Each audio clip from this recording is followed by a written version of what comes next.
Okay, fine. If it'll make you stop chanting, I'll wrench the nut.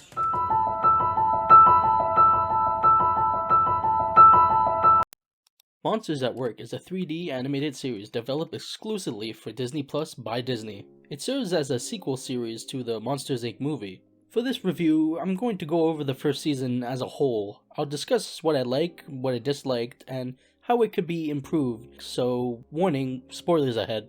Set just before the epilogue of the movie, we start with meeting Tyler Tuskman, who just graduated from Monsters University as a top scarer. He has been asked personally to work at Monsters Incorporated as a scarer, but he quickly learns that this is no longer the case since the company has recently changed their source from screams to laughs.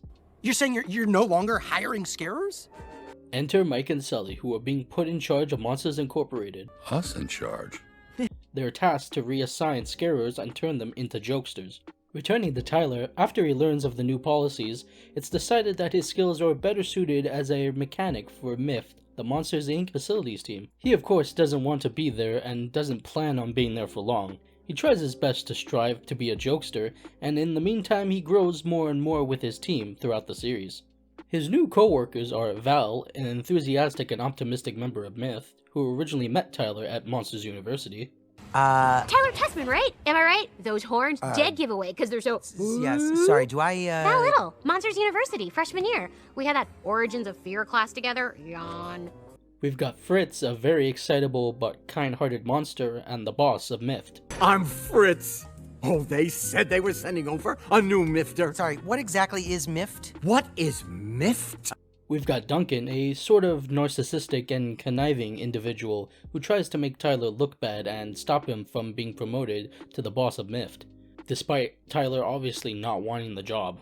And name's Duncan. Hi, Duncan. But people around here refer to me as Deputy Supervisor. You know why? Because when Fritz retires or dies, I'm taking his job. We've got Cutter, a kind of lazy but efficient worker who knows more of the ins and outs of the workplace. Both disgusting. See? I told you. Can't tell the difference between the old lubricant and the new synthetic. Why? That was Cutter. And finally, we have Banana Bread, who only speaks in different sounds, but brings in banana bread every day, hence the name. And this is Banana Bread. Here's the deal. No one knows his real name, but he brings banana bread in every morning. Together, they form MIFT, and they fix pipelines and doors on the daily. At the end of the first episode, Tyler does get an opportunity to become a jokester, but learns that he's not naturally funny. This does, however, get Mike the idea of teaching comedy classes for those who want to become jokesters. That pretty much sums up the first episode, and lays out the formula from there. Tyler doesn't enjoy doing the MIFT stuff, but he takes the comedy classes and he tries very hard to be funny. Overall, not a bad start, but we'll see where it goes from here. From here, each episode, of course, comes with its own problems to be solved. In episode 2, for example, Mike is struggling to keep up with supply and demand for laugh power since he's one of the few jokesters working. This is where the comedy classes that Tyler has been attending become relevant. Because the other Mifters have very quickly become attached to Tyler, they join him and support him, which ultimately leads to Banana Bread becoming a jokester himself, all while the other Mifters fix a door that Mike gets stuck in later on. Overall, not bad. It's on par with the first episode with getting things established still. Episode 3 has MIFT involved in fixing a baby's room that was damaged. However, they have to have the kid removed from the room while the repairs are being done. So Mike and Sully end up taking care of the kid themselves. The MIFT team has their problems throughout the episode by trying to fix the room and almost getting caught in the process. Mike and Sully end up getting more of the focus this time around, but we do get a backstory on Val and why she remembers Tyler from MU despite only speaking once. When I first got to MU, no one noticed me. And then, one day in class, you spoke to me. You said, "Excuse me, is this seat taken?" While taking care of the kid, they end up taking it to a ball game, of course in disguise.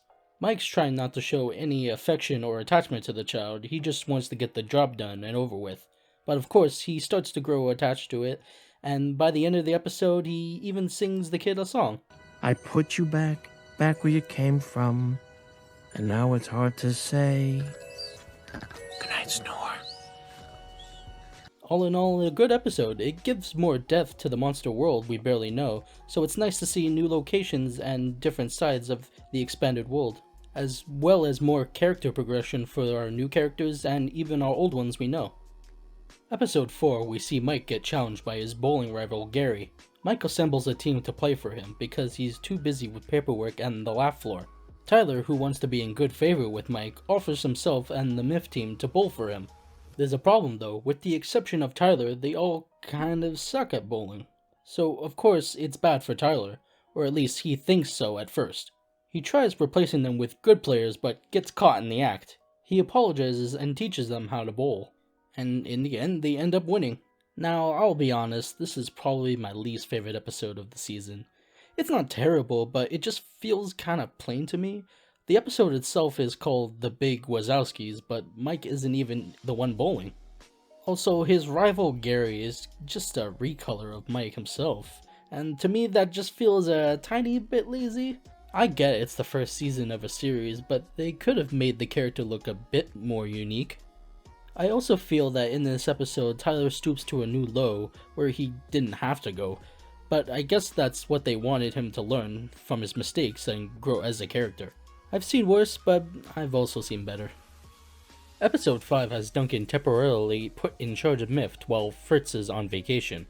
Of course, Duncan goes mad with power, and Tyler has had enough of him and his antics. He plays a little prank on him to relieve his stress, but Duncan tries to pull one right back. It all ends up in disarray, and they end up destroying a transformer which takes out the electricity in the entire building. An investigator is sent out to see what happened and if it's necessary to fire the person responsible. He finds out that Myth is behind the power outage and calls to fire the supervisor in charge, which is Duncan. Before that can happen, the investigator gets knocked out by a falling canister and they send him through the vacation door Fritz used. 2 weeks go by and the inspector comes out feeling relieved after taking a vacation with Fritz. He ends up agreeing just to write them up as a warning, saving Duncan from being fired. This episode gets a good focus on Duncan and Tyler's rivalry. Throughout most of the episode, Duncan is just being himself, which is self-centered. But by the end of the episode, he does sort of learn to take a little responsibility, especially when he's in charge. Overall, a good episode that goes in the right direction for Duncan, a character that really needed more depth. Episode 6 starts out with Tyler accidentally breaking their vending machine, which Fritz is upset about. Afraid of being in trouble with Fritz, Tyler and Val think of a plan to make Fritz feel better. In the meantime, Mike and Sully are being told that Laugh Energy is producing at an all-time low, and they need to boost the morale of the employees and cut costs at the same time. Mike goes around asking the monsters about what would help them, and he ends up going above and beyond to help them all. From buying Myth a new vending machine to giving employees bonus checks. While Fritz is now happy with the new vending machine, he's been tasked with a difficult decision to fire someone due to the budget cuts. But the end of the episode ends up on a high note with profits and morale actually turning up after all Mike has done, which ends up relieving Fritz of the stress of firing anyone. Overall, a nice episode, showing more growth for the Myth team as a whole, and we get to see the laugh power isn't always perfect as we saw at the end of Monsters Inc. Episode 7 has focus on a heat wave in Monstropolis, having to provide more power and not lose anything to the competitive companies who still use screen power. They devise a plan to get more jokesters on the laugh floor. This becomes Tyler's big opportunity to finally become a jokester, but before he can do so, there are a few problems happening with the door distribution caused by the heat wave. Tyler fixes it, but ends up getting himself stuck in one of the door holders. He travels through the door pathways and ends up at a dead end where he finds a door and crashes right through it. He ends up waking up in a cave where he is rescued by the abominable snowman. They have a talk but are soon joined by Val and they head back to Monsters Incorporated together. The abominable snowman sets off to find Mike and Sully so he can get officially unbanished. Meanwhile, Tyler tries to hide his identity because he doesn't want to be convicted of harboring a banished monster. In the end, it ends up okay because we find out the reason why the abominable snowman was banished in the first place. It's because he found out about Waternoose' plan about the Scream Extractor. More like unjustly banished by Waternoose for discovering the Scream Extractor. Scream Extractor? No wonder he wanted to get rid of you. Tyler ends up bringing him to Mike and Sully and gets him unbanished, and the abominable snowman gets a job selling snow cones. Unfortunately, Tyler doesn't get an opportunity to become a jokester in the end, but ends up being okay with it because he helped out a new friend get back into the monster world. I'd say this episode was very good. We get to know more backstory about the abominable snowman, and Tyler grows more as he learns more about important things happening in the present. Episode 8 starts off with Tyler having auditions to try to become a jokester.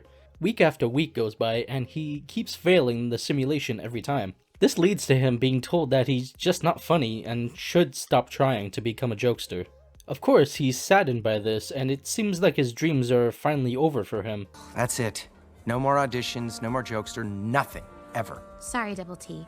The company is having a mini monster day in which kids will be assigned to an employee to show them around and show them what they do in the company. He finds out that the daughter of Miss Flint is assigned to Mift for the mini monster day, so he partners up with her to be in good favor for her to be able to try to become a jokester again. Of course, it doesn't really go as planned because it's not the first time someone has tried to do this sort of thing, and she actually was starting to like being a Mifter. Tyler tries to apologize for his actions, but ends up crashing into a donut stand, and actually ends up making kids laugh, including Miss Flint's kid. He apologizes in the end, and they end up being okay, since he's the first one to actually ever admit his actions to her. You did? It's happened before. With the other scarers. But you're the first one to admit it. This episode does teach a good lesson of being honest and that maybe being what you are isn't so bad. And just because it might not be what you want doesn't mean it's a bad thing. Episode 9 has Tyler starting to come to terms with just being a Mifter and coming to terms with the fact that he might not become a jokester at all. Today is a new day. Let's move on. Keep our eye on the ball because today I am going to be the perfect Mifter. In the meantime, the Mifters are honoring a former employee named David who went missing 4 years ago. All that was left was a clump of his hair. They all get non-haircuts to honor him, but still need to get things done around the office. Tyler volunteers to do this stuff to prove that he's reliable. He feeds Duncan's pet, Roto, but it all goes awry when Roto escapes from his cage and eats David's hair and runs away. He tries to find new hair from David by going to where they originally found it, but he ends up getting knocked out after accidentally turning on the machine. He has a dream about David and has a revelation. He ends up waking up and finds Roto and another lock of hair, bringing him back to the office. At the end of the day, they have a moment of silence one last time. Tyler confesses all that happens with the hair, but they all forgive him for being honest like David was, and they explain to him that he's more like David than he thinks he is. This was a good episode for Tyler's character, once again learning to be honest with others and, more importantly, himself. The 10th and final episode has the company still under heat.